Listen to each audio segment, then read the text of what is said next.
Hey guys, Jensen here once again, and in today's episode of World's Daily, I'd like to examine the Renekton pick that has been coming under quite a fair bit of fire, and I do say that this champion generally tends to get a bad rap, but the stats don't lie, and if we were to take a look at the play-ins itself, it has been picked in 9 out of 4 games. It is the most picked top laner with 1 win and 8 losses.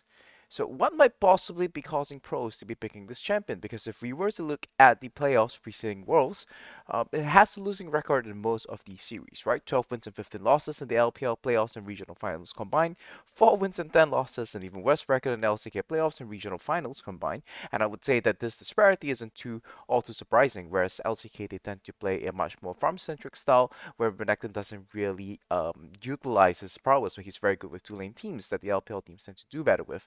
But surprisingly, both the LPL and LEC teams do not have a positive win rate with this champion. The LCS, interestingly enough, is the exception to this with 9 wins and 6 losses. So, what could possibly be causing this? If we were to look at the solo queue stats as well, Renekton is the third most picked top laner on the 13.19 patch, and he has a 9.76 presence in solo queue. However, the win rate is also not above 50% at 49.18.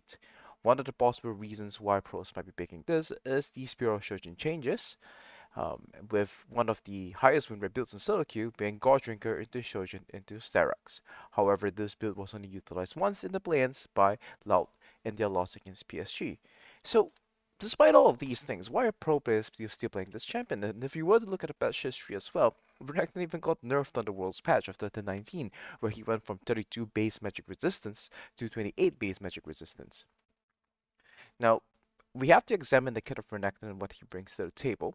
And Renekton is a champion that gets pushed versus most melee matchups and has very high agency in the top lane during the laning phase, and is very good at punishing when you are able to express a skill difference by utilizing that agency to set up for a bounce or create a dive.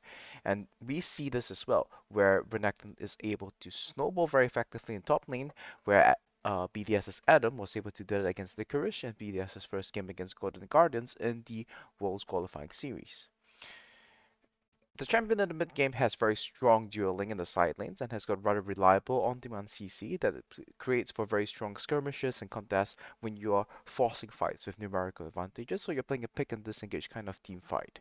And Renekton as a whole is a champion that has been around forever and is a comfort pick for many top laners, as it is a seemingly evergreen staple of the meta that top laners generally would know how to function with and know how to execute most of the matchups with.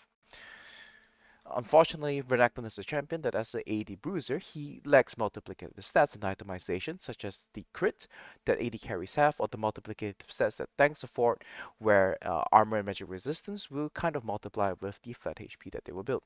Renekton is also generally short-range champion, and also against particular AD carries, Renekton can be outdueled by AD carries on the side lane as well, as we saw when Adam was killed by Artemis from Team Wills in the third game of their series. And also, Renekton is a little bit of a dated champion, and you can say that he is outclassed by more contemporary kits and designs and the role that he wants to do as well. So, Renekton is a champion that generally trades comfort and lane in exchange for getting outskilled, and this is a champion that spikes really hard on one item, so he's extremely strong from 9 to 20 minutes, and he generally wins games and shot in um, under 30 minutes. However, the average game time that we've seen so far in the play-ins is 32 minutes and 25 seconds, which is about 2 minutes above that. That's not really where Renekton wants to be, and if we were to take a look at all 9 games that Renekton has played so far, most of these games are above the 30-minute mark, of which only 3 of them have been under that, of which 2, the losses by Renekton, were picked in positions where the teams were just simply outclassed, and that was snowballed to a loss. The single win from Renekton was a win from Loud, where despite Renekton having a win under 30 minutes, the Renekton was not actually doing particularly well in lane in that game where Loud went up against Scam. However, you can see that some of the two-lane style teams, such as Scam and BDS, have been making progress when they're utilizing this champion. BDS, however, did not provide Renekton the necessary support, as I covered in my previous video, and got stalled by Team Will's 0 for 1 into 1 1 rotations, resulting in these extremely long game times where Renekton is not able to close out the game within his window of efficiency.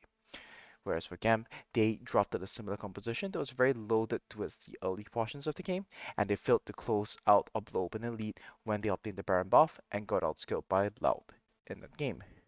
Simply put, um, Tree lane teams, however, make up the majority of play-ins, and I do not particularly expect them to do well with this champion. But Renekton as a champion is very punishing to error-prone non-elite teams.